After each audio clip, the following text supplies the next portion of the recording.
After my mother died, my new baseline became anger. I wasn't rebellious or anything. I just didn't have the capacity to feel happiness anymore. And that started creating tension in my foster home. My foster mother was the type of woman that needed a nada girl all the time. She needed people to tell her she was doing a great job and how grateful we were for her. And at the time, I didn't have the ability to water somebody when I wasn't even able to water myself. So eventually, she asked me to leave. I was lucky enough that my girlfriend's sister had just got her own apartment, so I was able to move in with them. And while I was staying with them, it was fun. Imagine being 16, 17 years old. You're living with the girl you love and her big sister who's only a few years older. We kind of got to do what I want. I mean, I was in school, but I was drinking on the weekends, popping pills, having fun, doing teenage stuff. It didn't last too long though. When I first moved in, they had told me that no matter what happened, they would never kick me out because they knew the past that I come from. They knew that everybody threw me away, and they didn't want to be like that.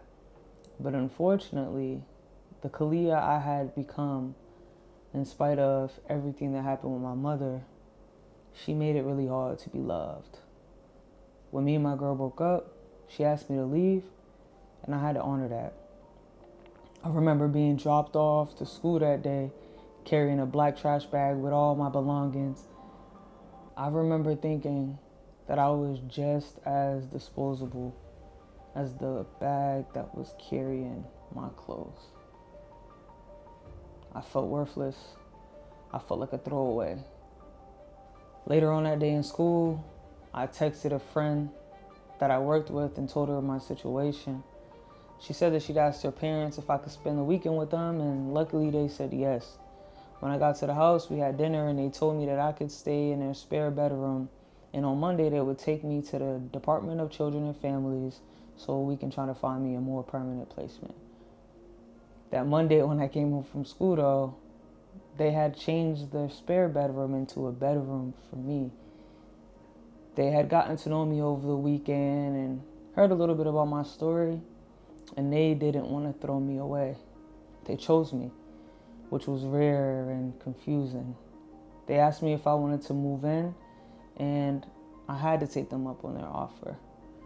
It was the first time I felt like somebody chose me. It was the first time I felt like maybe I could be enough. Of course, in the back of my mind, I still had that idea that soon I would be 18 and aging out of the system, so it was also something I knew could only be temporary, or at least that's how I saw it. Over the next couple years, they showed me a love I never knew I needed, one I couldn't fully hold at the time. I remember on my 18th birthday, my foster mom asked me what I wanted for dinner because on our birthdays we got to pick, and I said fried chicken and mac and cheese. Mind you, she's a little Portuguese lady, so this is not something she's ever had to make. While I'm upstairs getting ready for my party, I hear the fire alarms going off. I run downstairs and see she started a grease fire. I remember having to drag her out the house because she didn't want the fireman to see her in her muumuu. That was just one way she showed her love though. She cooked for me even if that meant burning her house down.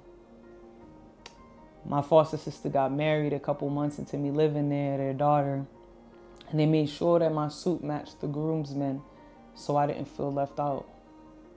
In family pictures, I was front and center. When I graduated high school, it was the same day as my foster sister's bridal shower, and all the girls went to her bridal shower and all the boys came to watch me graduate, so I had somebody there. My foster dad offered to take me to any restaurant I wanted to. They bought me my first ever Lakers tickets, floor seats. They took me on my first ever vacation to Myrtle Beach. They showed me love time and time again. They even flew to Missouri when I graduated basic training, although they didn't agree with me joining the military in the first place.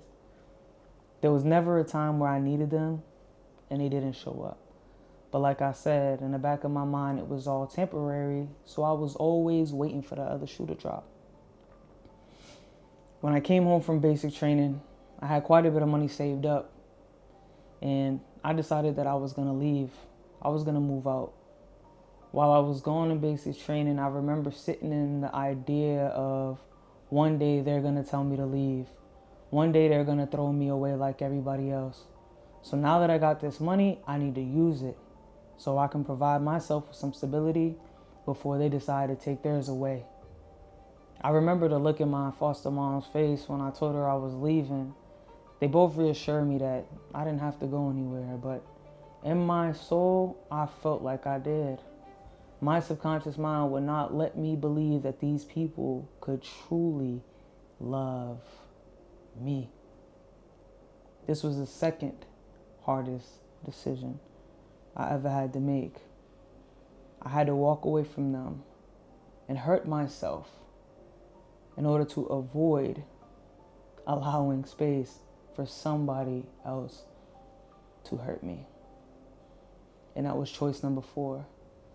Never allowing somebody to throw me away again. Protecting my heart by any means.